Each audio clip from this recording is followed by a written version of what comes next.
स्वांगे तस प्रत्यय कृभ्वे, यहाँ पर तस प्रत्यय हो रहा है ना, स्वांगवाची मुख शब्द से तस प्रत्यय, कत्वा को ल्यप हो गया समास होकर के। तस प्रत्यय तो मुक्तः कृत्य मुक्तो भूये, तस प्रत्यय जो है आद्यादित्वात् सप्तम्यर्थे तसी, अपादाने चाहिए रुहो, ये सूत्र हैं 5वें अध्याय के 4थे पद में। अपादान अर्थ में तस हो जाता है, आद्यादि व्यवसंख्यानम सप्तम अर्थ में तसी हो जाता है। पंचम अर्थ में तसे नहीं, सप्तम अर्थ में तसी हो जाता है, आद्यादि व्यवसंख्यानम कर्तव्यम।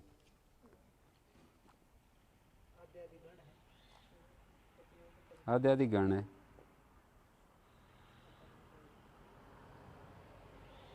यथासंख्य चाहते नहीं है। मुक्त कृत्यगता, मुक्त समास हो जाएगा पहले, इससे जो है कत्वाचे सूत्र से समास होगा, लेप हो गया, मुक्त कृत्य मुक्त कृत्वा। विकल्प से समास होता है ना कत्वाचे,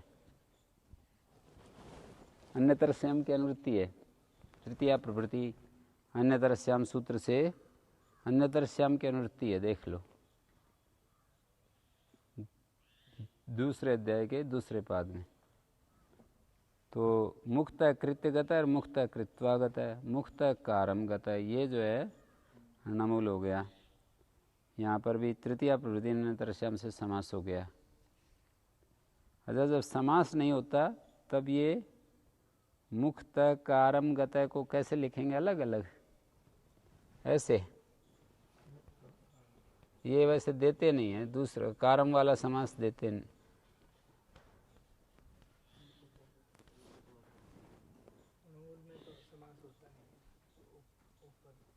तृतीया प्रवृत्ति अन्यतर श्याम नहीं होता, तो वही तो है यहाँ।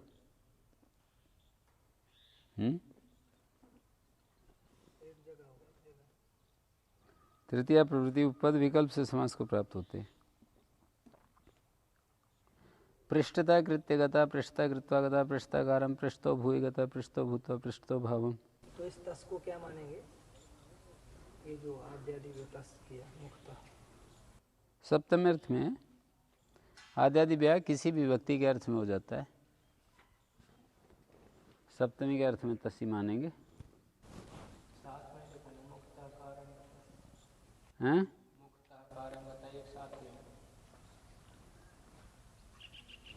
विकल्प से समास कह रहे हैं ना, समास होगा तो साथ में, और दो पद हैं तब अलग अलग। तृतीया प्रवृत्ति उपपद विकल्प से समास को प्राप्त होते हैं, ऐसे कहा है।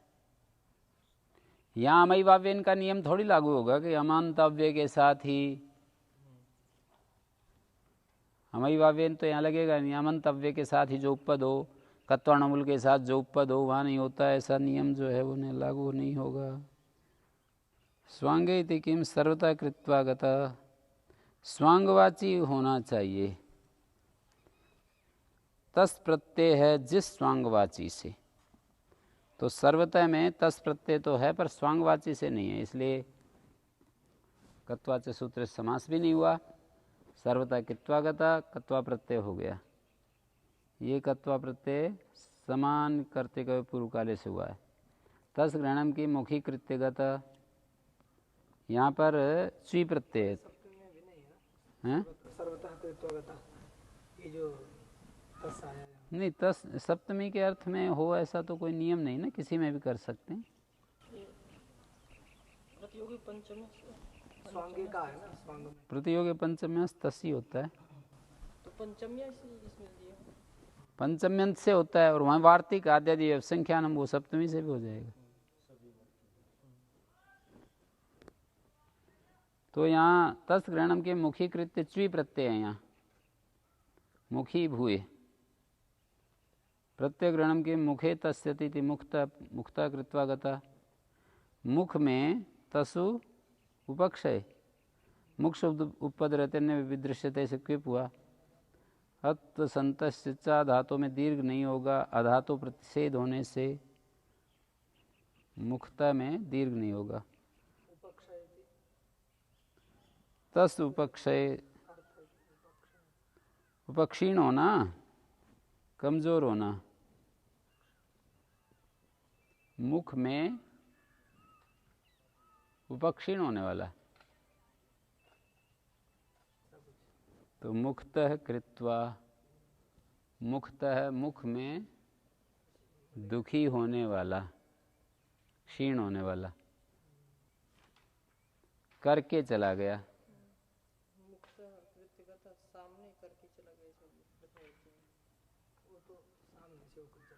वो तो उदाहरण होगा, प्रथमार्थी में प्रत्युदाहरण नहीं है ना।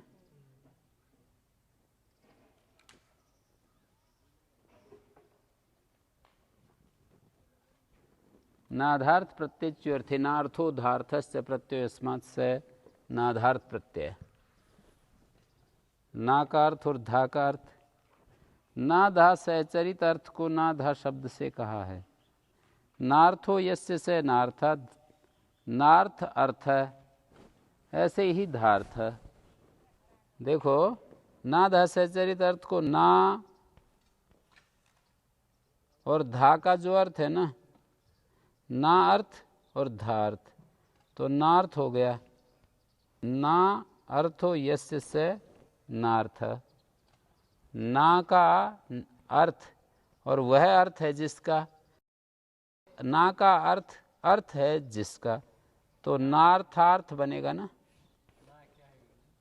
ना एक विनय व्यवधान सह प्रत्यय होता है, और ना का जो अर्थ है और धा का अर्थ है, धा का भी एक अर्थ होता है,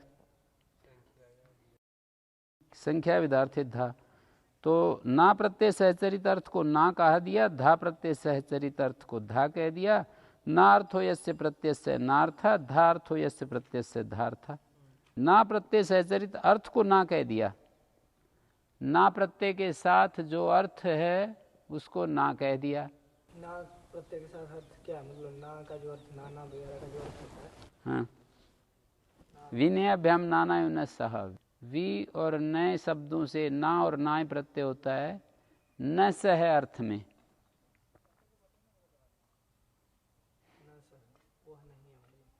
वह नहीं है, न सह का अर्थ वह नहीं है, कैसे निकलेगा? पृथक पृथक।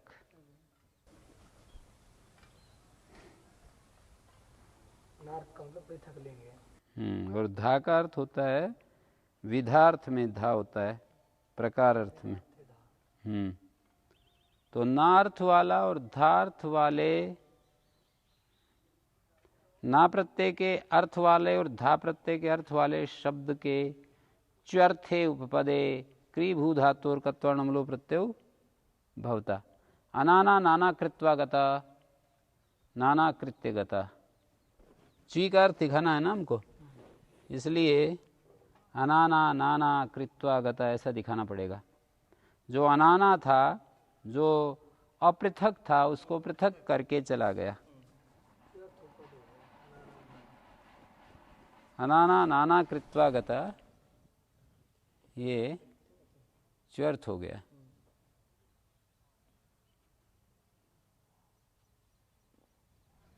क्रिय भू धातुओं से कत्वर्णमूल प्रत्यय हो जाता है। अनाना नाना कृत्वा गता, नाना कृत्यगता, नाना कृत्वा गता, नाना कारम गता। नार्थो प्रत्ययो यस्मात्, ना के अर्थ वाला प्रत्यय है जिससे, ना भी और ना के अर्थ वाला कोई दूसरा भी, ना के अर्थ वाला प्रत्यय जिससे, पंचम अर्थ में बहुव्रीहि कहेंगे इसे। धा के अर्थ वाला प्रत्यय है जिससे। यदि पंचम्याम विग्रह क्रियते प्रत्यय तो प्रकृतेर उपलक्षणम नाधार्थ ग्रहणम स्यात्। संप्रति अददन्तत्वेपि प्रकृति मात्रे प्रसंगा न प्रसंगा एवं ही वि नए संख्यासु इति वक्तव्यं स्यात्। धा का संख्या विधार्थे धा, विधार्थ में धा होता है। ना अर्थो यस्य, धा अर्थो यस्य प्रत्ययस्य। ना का अर्थ है जिस प्रत्यय का, धा का अर्थ है जिस प्रत्यय का। ना का अर्थ और धा का अर्थ प्रत्यय है जिससे, ना के अर्थ वाला धा के अर्थ वाला प्रत्यय है जिससे। विक्रय तो पंचमे अर्थ में किया है ना। यम समुदाय उद्देश्य ना धार्था प्रत्यो विधीयते, यहाँ पर ये विचार किया है, इस पर षष्ठी से विग्रह कर सकते हैं। नाधार्था प्रत्ययो यस्य समुदाय से अवयवा, नाधा अर्थ वाला प्रत्यय है जिस समुदाय का अवयवभूत। जैसे नाना शब्द है, ना के अर्थ वाला प्रत्यय है जिस समुदाय का अवयवभूत। यहाँ पर ना है ना, ये पूरा समुदाय, समुदायन विग्रह अवयवा वो आता है ना एक जगह, एकाचो द्वे प्रथमस्य पर आता है, अवयवेन विग्रह समुदाय समासार्थ। अवयव से विग्रह और समुदाय समासार्थ कैसे करते हैं? एक अच है जिस समुदाय का, तो एक अच ये तो अवयव होता है, और पूरा समुदाय जो है एक अच है जिस समुदाय का, जैसे पच है या जागरी धातु का जाग है, एक अच है जिस समुदाय का, अवयव से विग्रह करते हैं, समास का अर्थ पूरा समुदाय बनता है। एक अच है जिसका, ये तो अवयव है, एक अच अवयव है ना, और उसका अन्य पदार्थ समुदाय आएगा। तो हाँ, इसी तरह से बिल्कुल यहाँ पर भी करेंगे। क्या करेंगे? ना और धा का अर्थ वाला प्रत्यय है जिस समुदाय का, तो प्रत्यय तो अवयवभूत होता है और समुदाय उसका। ना और धा का अर्थ वाला प्रत्यय है जिस समुदाय का, देखो ये ना अर्थ वाला प्रत्यय है, ये अवयवभूत है जिस समुदाय का। बिल्कुल हूबहू एकाचो द्वे प्रथम से जैसी स्थिति बन रही है। अवयवेन विग्रह समुदाय समासार्थ बोलते हैं इसको, अवयव के द्वारा विग्रह और समुदाय समासार्थ। एको अच यस्य समुदाय, एक अच है जिस समुदाय का। तद्गुण संविज्ञान तो है ही, फिर भी अवयव से विग्रह समुदाय समासार्थ है, ऐसा एक अवयव के द्वारा विग्रह और समास का अर्थ समुदाय।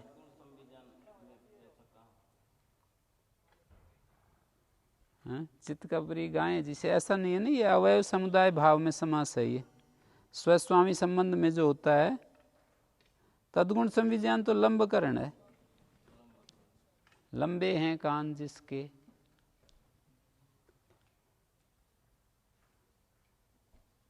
लंबे हैं कान जिसके, यहाँ भी अवयव से विग्रह समुदाय समासार्थ। लंबे कान ये अवयव है, और वे हैं जिसके वो पूरा समुदाय। तद्गुण संविज्ञान ही है यहाँ, अवयवेन विग्रह सम। हाँ, तो इसी को अवयवेन विग्रह समुदाय समासार्थ कहते हैं ना। तद्गुण संविज्ञान जैसी स्थिति बन रही है यहाँ। यदि तद्गुण कर देंगे तो फिर केवल प्रकृति मात्र होगी। हाँ,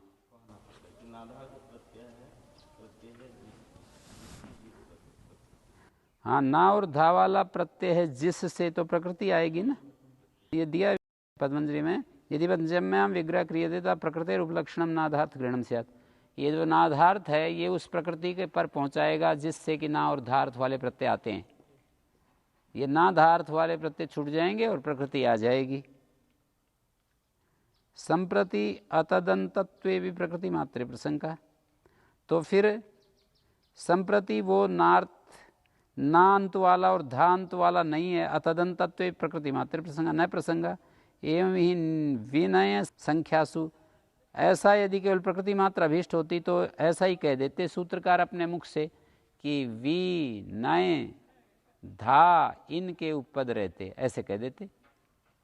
विनय संख्यासु, विनय और संख्या के उपपद रहते, ऐसा कह देते। षष्ठ्या विग्रह कर्तव्य, नाधार्थ प्रत्यय समुदाय से अवयवा। ये जो आखिरी में जाकर के षष्ठी से विग्रह करना चाहिए।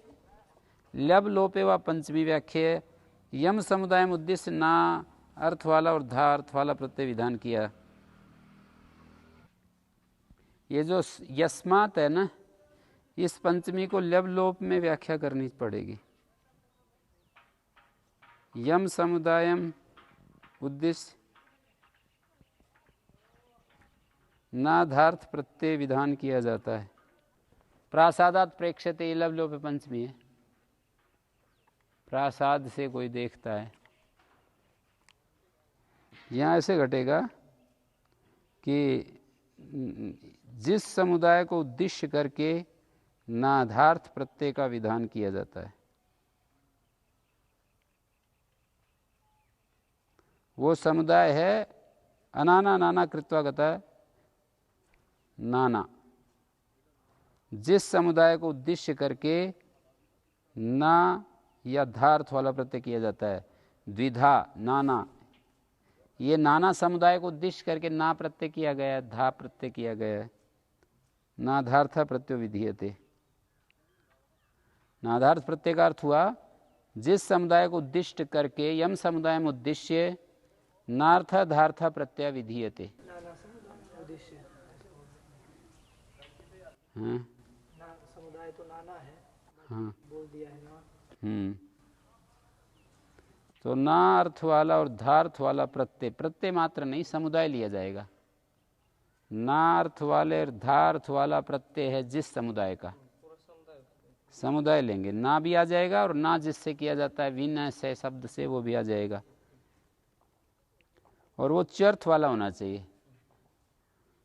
तो अनाना नाना कृत्वागता नाना कृत्यगता और विना कृत्यगता विना कृत्वागता विना कारम गता, नाना भूयगता नाना भूत्वागता नाना भावम गता, विना भूयगता विना भूत्वागता विना भावम गता, द्विधा कृत्यगता द्विधा कारम गता द्विधा कृत्वागता, द्विधा भूयगता द्विधा भूत्वागता द्विधा भावम गता, द्वैधं कृत्यगता द्वैधं कृत्वागता द्वैधं कारं गता, द्वैधं भूयगता द्वैधं भूत्वागता द्वैधं भावं गता। ये सारे द्वैधं भावम में द्वित्रयोश्च धमोय, द्वित्री शब्द से धमोय प्रत्यय होकर के द्वैधम बन गया है। हिरुक और पृथक शब्द विना के अर्थ में है। प्रत्यय ग्रहणम किम हिरुक कृत्वा पृथक कृत्वा, हिरुक और पृथक शब्द विना के अर्थ में है। तो सूत्र में यदि ना धार थे इतना ही कह देते, ना धार थे कह देते, तो हिरुक कृत्वा पृथक कृत्वा यहाँ पर भी ये हो जाता, क्या हो जाता, कत्वाणमूल प्रत्यय हो जाते।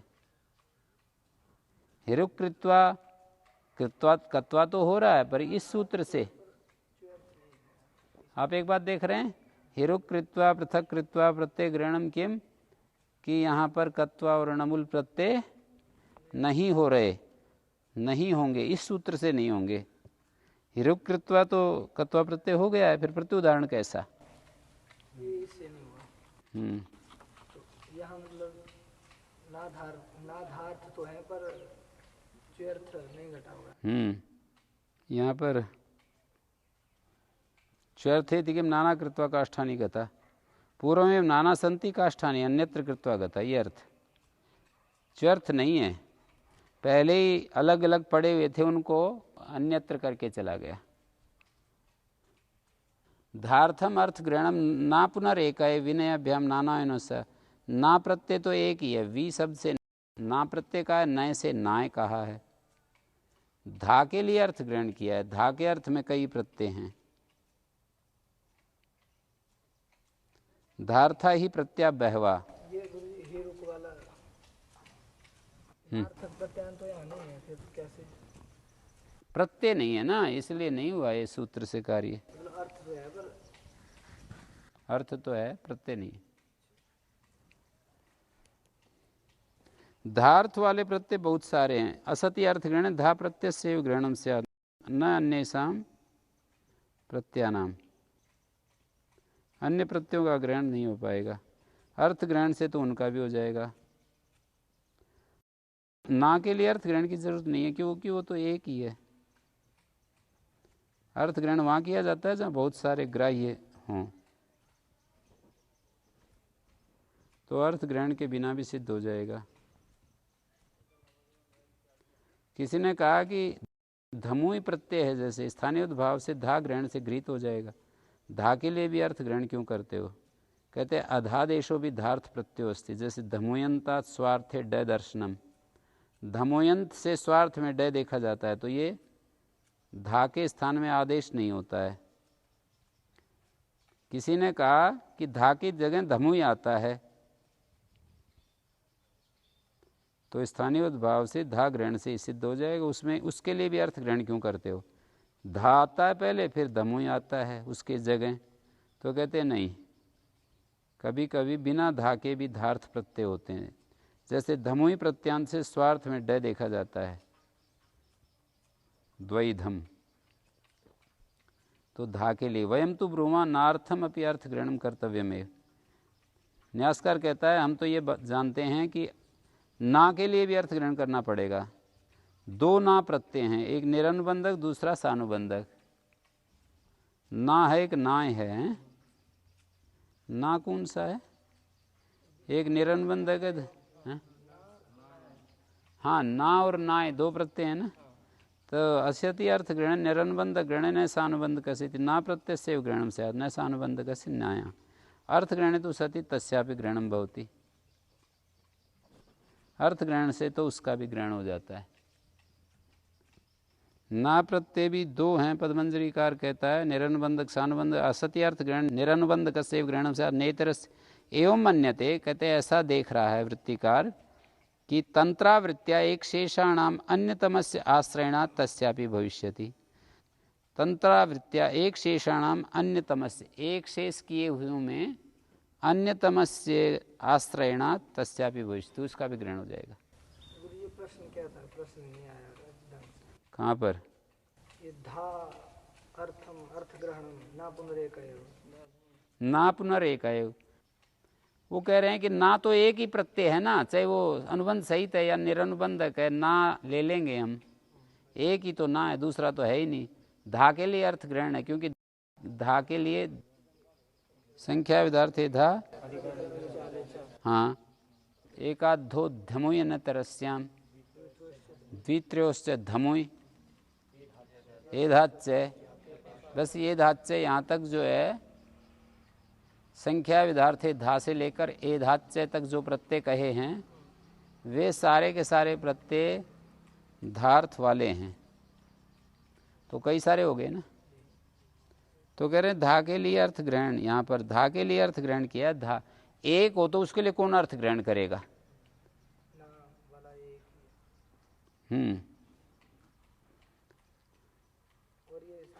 भयो लार्था प्रत्यय तत्र असत्य अर्थ ग्रहणे प्रत्यस्य ग्रहणम स्यात् नान्यस्याम तदर्थानाम अर्थ ग्रहणे तेषामपि भवति। यस्य अधादेशो धार्था दमयन्तात् स्वार्थेडर्थम तदर्थम अर्थ ग्रहणम द्वैध कृत्य द्वैधकारम द्वैध भूय द्वैध भावम। जो धमयंत से स्वार्थ में डय देखा जाता है ना, उसके लिए भी अर्थ ग्रहण है। द्वैध कृत्य द्वैधकारम द्वैध भूय द्वैध भावम धमुयादि नाम स्थानिवत भावे भावादेव सिद्धम तद विदो धयति अधिकरणादेश पक्षस्य आश्रयणात् अधिकारेण आदेश पक्षस्य आश्रयणात्। धमुयादि नाम तो स्थानिवत भावादेव सिद्धम, धमुयादि में स्थानिवत भाव से सिद्ध है। उस तद विधि में धयति अधिकारेण आदेश पक्षस्य आश्रयणात् अथनार्थम अर्थ ग्रहण कस्मान न भवति। ना के लिए अर्थ ग्रहण, क्योंकि वो तो एक ही है। कहते हैं उसके लिए भी हैं भाई, धा के स्थान में धमुई होता है, स्थानीय भाव से सिद्ध है। द्वित्र्योश्च धमुई, धा की जगह धमुई आता है। द्वि और त्रि से परे धा की जगह धार्थ वाले प्रत्यय कई हैं। अर्थ ग्रहण नहीं करेंगे तो प्रत्यय का ही ग्रहण होने लगेगा, अन्यों का नहीं। वो जो एक धा प्रत्यय है ना, वो ही ले लिया जाएगा। यदि अर्थ ग्रहण नहीं करेंगे तो वो एक जो प्रत्यय है ना धा, संख्या विधार्थ है धा, वही ले लिया जाएगा। फिर ये और धावर्थ वाले प्रत्यय नहीं लिए जाएंगे। नान्येषां तदर्थानाम अर्थ ग्रहणे तु सति तेषामपि भवति। अर्थ ग्रहण करने से तो उनको भी हो जाता है। और जो अधादेश हैं, धा के स्थान में नहीं आते, धमयंता स्वार्थे दर्शनम, उनका भी अर्थ ग्रहण से काम चलेगा। द्वैध कृत्य द्वैध कारम आदि।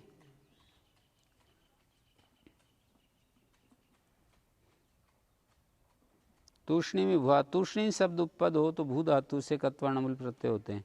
तूष्णीम भूए तूष्णीम भूत्वा तूष्णीम भावम भूग्रहणम क्रियो निवृत्त्यर्थम। भूग्रहण जो किया है वो क्रिय धातु को हटाने के लिए किया है।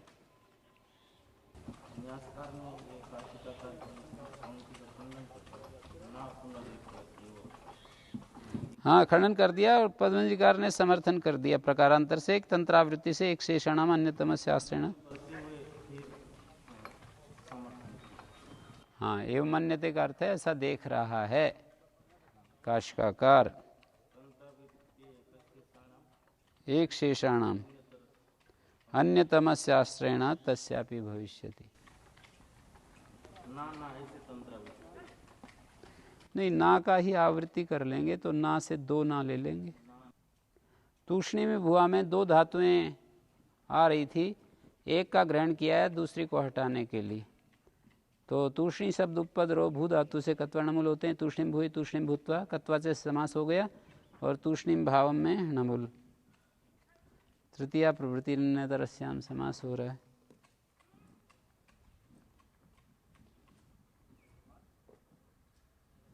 तृतीया प्रवृत्ति तो अमंत के साथ करवाता है, कत्वाचे जो है वो कत्वा के साथ।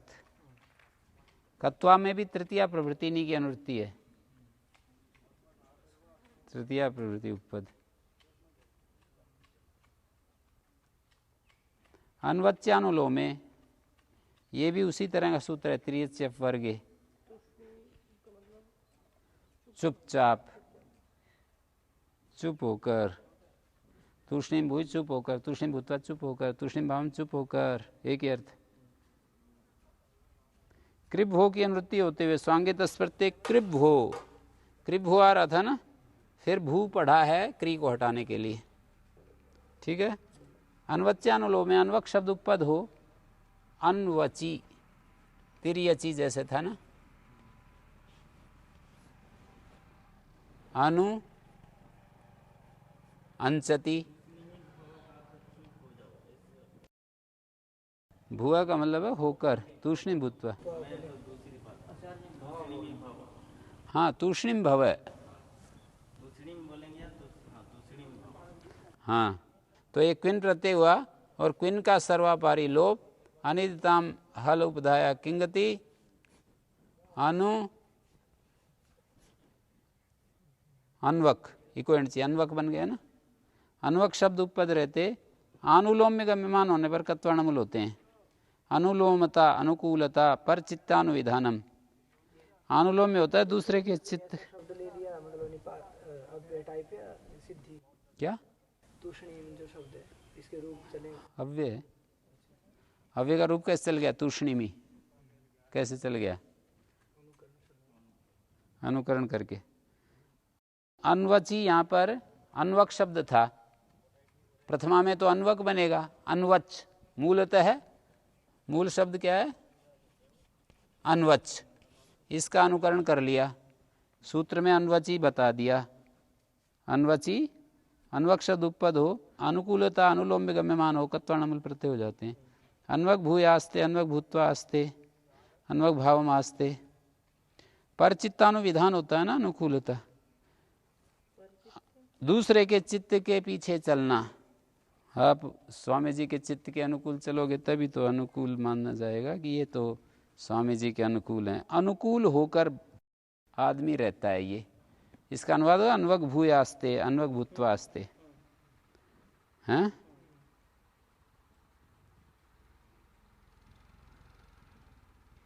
अनुलोम में के अनवक भूत्वा तिष्ठति, पृष्ठ तो भूत्वा। अनुकूल और अननुकूल शब्द से नहीं जाना जा रहा, जैसे कोई आदमी पृष्ठ तो भूत्वा तिष्ठति, पीछे होकर के ठहरा है, जैसे पीछे कोई खड़ा है ना, तो वो अनुकूल होकर या बिना अनुकूल होकर ये बात तो सोच ही नहीं रहे, बस पीछे खड़ा है।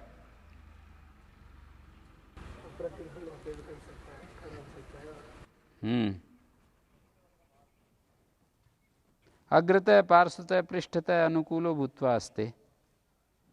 अनवक भूय का मतलब है चाहे वो आगे है, चाहे बगल में है, चाहे पीछे है, अनुकूल होकर के ठहरा है। कोई आगे भी खड़ा हो सकता है ना, वो भी अनुकूल होकर के खड़ा हो सकता है। मैं ये कह रहा था, इसका यदि अनुकरण ना करें ना तो पता है अनवची नहीं बनता, फिर तो अनुची बनता। कैसे होता है अनुची, गी विभक्ति आई ना, अचय सूत्र से इसका लोप हो गया और लोप होने के बाद चौ सूत्र से इसको दीर्घ हो जाएगा। ये लीजिए,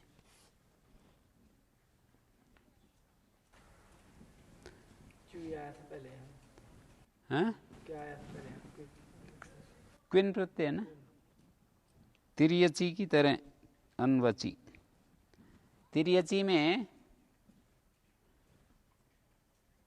तिरी आदेश होकर के तिर्यची, तिर्यच्यानुलोम में प्रकृतिवद अनुकरणम भव, भयसंजय होकर अचा आकार लोप करके तिरस्सी होना चाहिए था। शक्दृश ज्ञावला घट रब लब क्रम सार आस्त्यर्थेषु तुमन, ये कह रहे हैं शकादि के उपपद रहते और अस्त्यर्थेषु का आखिरी में जाकर धातु मात्र से तुमन प्रत्यय हो जाता है। ये तुमन करने वाला एक चौथा सूत्र आ गया है। पहले यहाँ से 3 आ चुके हैं ना, काल संवेलास तुमन, समान कर्तृकेषु तुमन, तुमन नुलो क्रियाम क्रियार्थायाम। समान कर्तृकेषु इच्छार्थेषु उपपदेषु भवति, एक काल संवेला उपपद रहते होता है, एक क्रियार्थ क्रिया उपपद रहते होता है। ये वाला सूत्र शकादि या अस्त्यर्थ इनके उपपद रहते धातु मात्र से तुमन होता है। अक्रियार्थो पदार्थो एवं आरंभा, अक्रियार्थ उपपद के लिए आरंभ है। शक्नोति भोक्तुम, दृष्णोति भोक्तुम, जानाति भोक्तुम, ग्लायति भोक्तुम।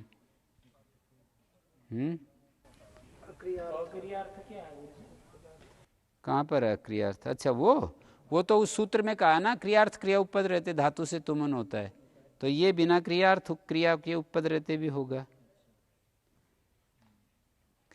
क्रिया के लिए क्रिया होनी चाहिए।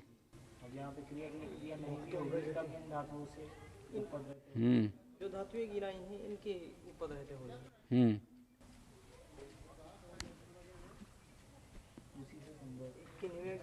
एक भी प्रयोग में यहाँ क्रियार्थ क्रिया नहीं है। शक्नोति भोक्तुम, इसका अर्थ क्या है?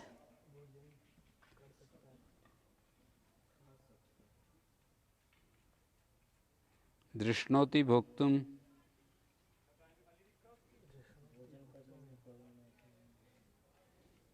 जानाति भोक्तुम, ग्लायति भोक्तुम, भुज धातु सुमन हो रहा है, इन सब के उपपद रहते। घटते भोक्तुम, आरभते भोक्तुम, लभते भोक्तुम, इन धातुओं के उपपद रहते। जो भी संभव है सबसे हो जाएगा। शक्नोति पठितुम, शक्नोति गंतुम, शक्नोति अध्येतुम, शक्नोति स्नातुम, शक्नोति क्रीडितुम। दृष्णोति भोक्तुम, दृश प्रसहने होता है ना, भोजन करने में जो दृष्णोति प्रगल्भ है, ये दृशा प्रगल्भ है। जानाति भोक्तुम, भोजन करना जान, जानाति पठितुम, और ग्लायति भोक्तुम, ग्लायति वक्तुम, सभा में बोलने के लिए ग्लानि कर रहा है। घटते भोक्तुम, चेष्टा कर रहा है। आरभते भोक्तुम, आंग पूर्वक रव धातु का भी। लभते भोक्तुम, प्रक्रमते भोक्तुम, सहते भोक्तुम, भोजन करने में अभिभव कर रहा है। सहते उत्सहते। और अर्हति भोक्तुम। शक्नोति और अर्हति में क्या अंतर है? योग्यता रखता है, और शक्नोति का है कि योग्य है नहीं, मतलब फिर कर सकता है इसका नाम। सभा में बोलने के लिए ग्लानि कर रहा है, किसका ग्लायति? ग्लायति वक्तुम का अर्थ हो जाएगा कि सभा में बोलने के लिए ग्लानि कर रहा है। वो तो उस सूत्र से था ही, क्रिया के लिए क्रिया। अक्रियार्थ क्रिया में भी ये सूत्र लगेगा। क्रियार्थ क्रिया उपपद सारे में। चलो एक को छोड़ो, पूरा कुल मिलाकर ये तो टोटल की दृष्टि से है ना सूत्र, तो एक की बात नहीं है।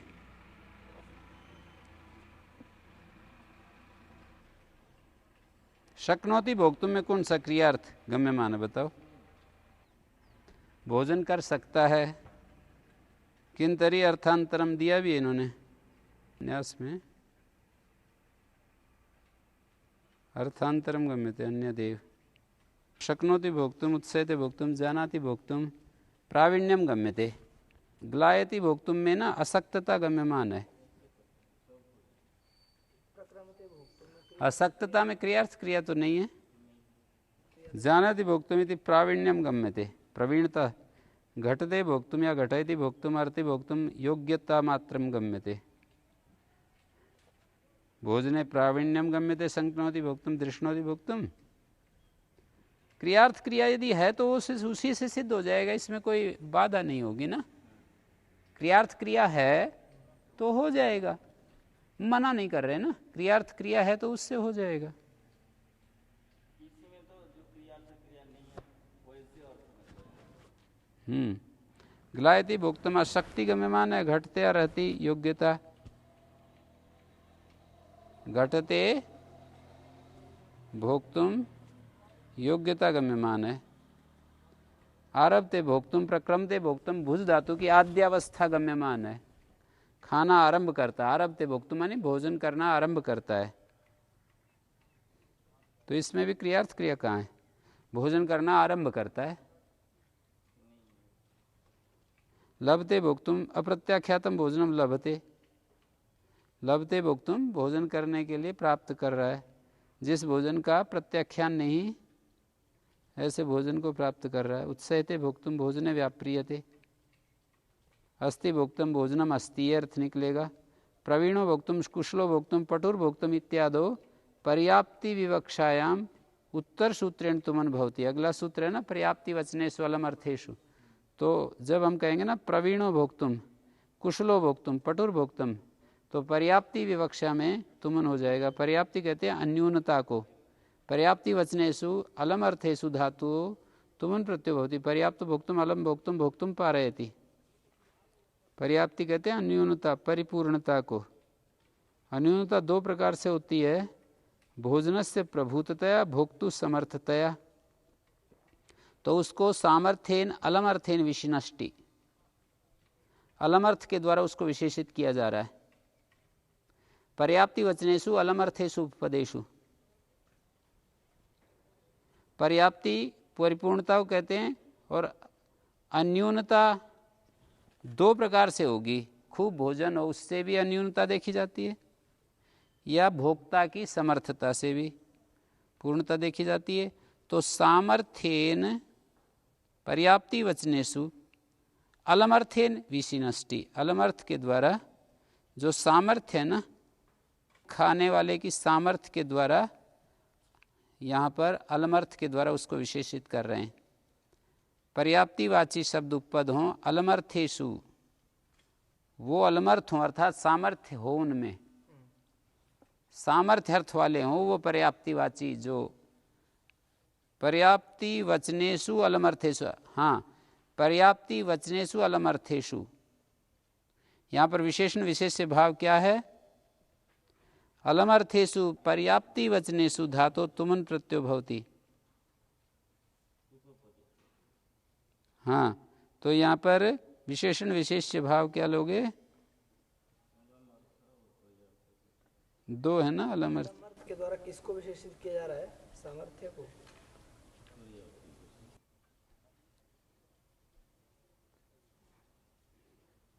पर्याप्ति वचनेषु अलमर्थेषु सूत्र है। अलमर्थेषु पर्याप्ति वचनेषु उपपदेषु धातु तुमन प्रत्ययो भवति। जैसे भोक्तुम पारयति अलम भोक्तुम पर्याप्तो भोक्तुम भोजने न न्यूनी भवति समर्थ इत्यर्थ। प्रभूतम पर्याप्तम मानी प्रभूतम।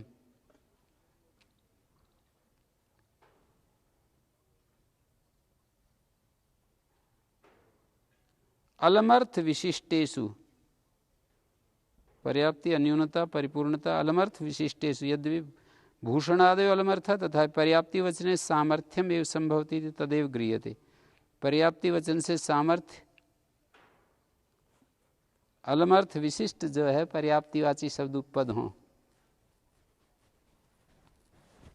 अलमर्थ शब्द से पर्याप्त अलम ये सब ले लेंगे।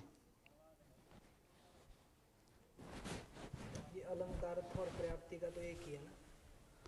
अलमर्थ विशिष्ट एक ही कैसे? मतलब अलम के अर्थ वो भी तो होते हैं ना, भूषण आदि भी होते हैं ना।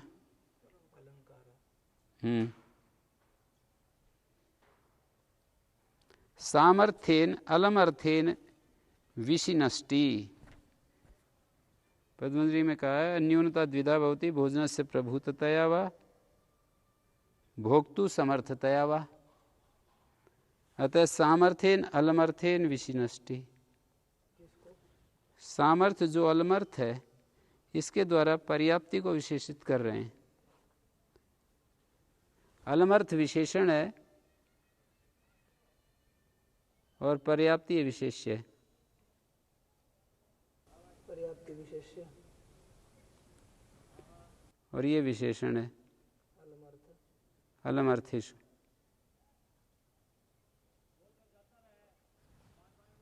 ये विशेषण और ये विशेष कैसे पर्याप्तिवाची होने चाहिए? अलमर्थ होने चाहिए। पर्याप्तिवाची अलमर्थ होने चाहिए। यहाँ उपपद कौन से हैं?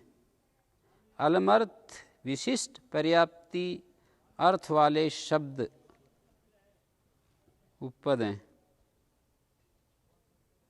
अलमर्थ विशिष्टेषु अयम अर्थो भवति सामर्थ्येषु इत्येव कथम न उक्तम नैव शक्यम। अलमर्थ विशिष्टेषु पर्याप्ति वचनेषु ऐसा है।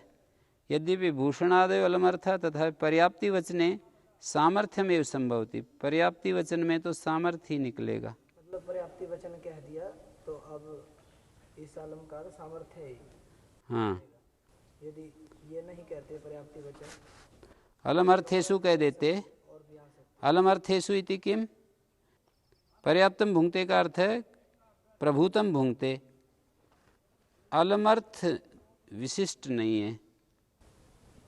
भोक्ता की सामर्थ्य ऐसे यदि ये अलमर्थ पड़ा सूत्र में अलमर्थेषु नहीं कहते, पर्याप्ति वचनेषु कह देते तो ये पर्याप्तिवाची है, प्रभुतवाची है। ये जो पर्याप्त शब्द है ये प्रभुत अर्थ का वाचक है, तो यहाँ भी पर्याप्तम भोक्तुम बन जाता। पर्याप्तम भोक्तुम बन जाता। पर्याप्ति वचनेषु इति किम अलम कृत्वा। यहाँ पर्याप्तिवाची उपपद नहीं है। अलम तो उपपद है पर पर्याप्तिवाची नहीं है। ये अलम कृत्वा का अर्थ है प्रतिषेध करके।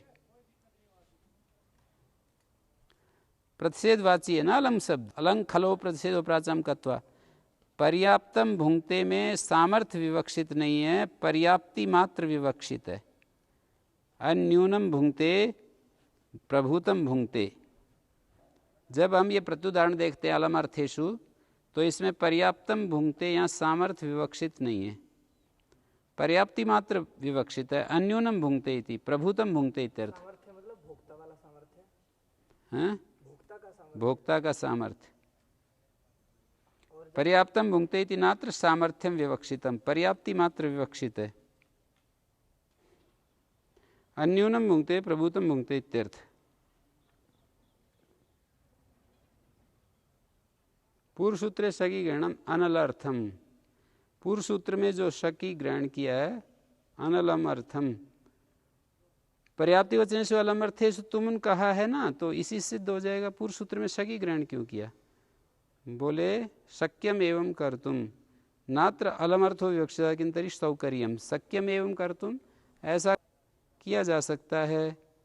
नात्र अलमर्थ विवक्षित नहीं, सौकर्य विवक्षित है। सुकरम एतत् यथा विध्यस्य संभव मात्रम विवक्षितम। प्रश्न क्या है? पूर्व सूत्र में सकी ग्रहण क्यों किया? अनलम अर्थम। पर्याप्ति वाची उपपद हों और वे हों अलम अर्थ विशिष्ट। जैसे पर्याप्ति वाची पर्याप्तो भोक्तुम। पर्याप्तता देखी जाती है दो तरीके से। अन्यूनता होती है पर्याप्ति, परिपूर्णता होती है। अन्यूनता दो प्रकार से होती है, भोजन की प्रभुता से और भोक्ता के सामर्थ्य से। अतः सामर्थ्येन अलमर्थेन विशिनष्टि। सामर्थ्य के द्वारा अलमर्थ के द्वारा उसको विशेषित कर रहे हैं कि अलमर्थेषु पर्याप्ति वचनेषु।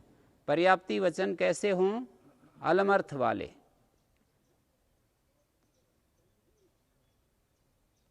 पर्याप्ति वचनेषु अलमर्थेषु।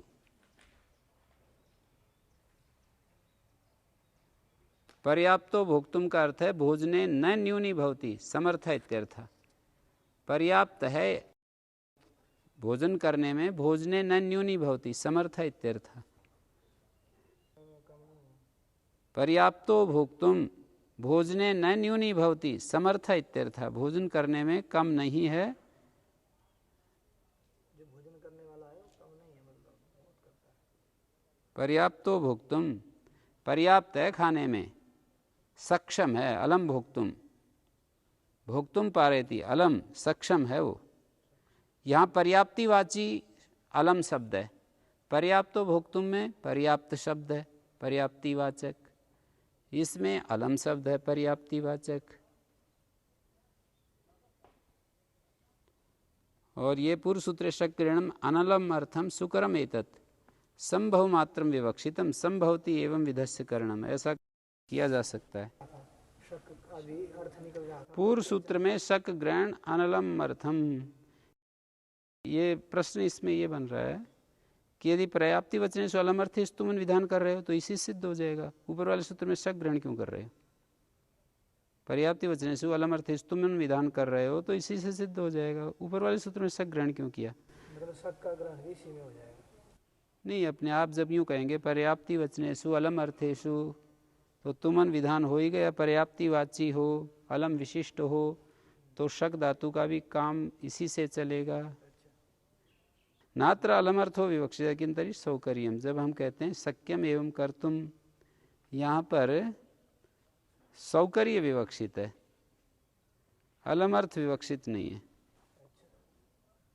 हाँ, तो एक बात मैंने पिछले सूत्र में ये पूछी थी, शक्नोति और अर्हति ये दोनों धातुओं को कैसे भेद करके देखते हो? अर्हति भोक्तुम और शक्नोति भोक्तुम। ये व्यक्ति भोजन देवदत्ता अर्हति भोजन की जगह और कोई अर्हति धावितुम शक्नोति धावितुम। दौड़ने की वो पात्रता रखता है, योग्यता रखता है और ये दौड़ सकता है, शक्नोति रखता है। और उसमें अर्हता में मतलब उसके योग्य है ये, उसके अंदर है। तो अंतर क्या देख रहे हैं?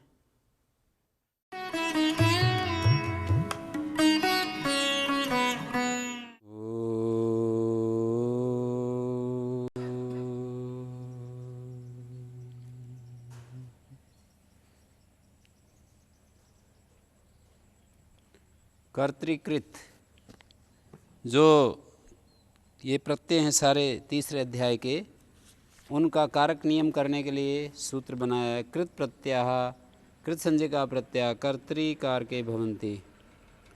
कृदुत्पत्ति वाक्यानाम अयम शेषा। सारे जो कृदुत्पत्ति वाक्य हैं, अर्थात जैसे अणुल त्रिचो है और कर्मण्यण है, ऐसे जितने भी सूत्र हैं जो यहाँ तक कहे गए हैं, विशेष विधान जहाँ कह दिया है उसको छोड़कर, जैसे कहीं कह दिया कि भावे घैं, भावे ल्युट, अकर्तृकार के संज्ञायाम, ऐसे जहाँ कह दिया करणे ख्युन, जहाँ जहाँ कारक निर्देश है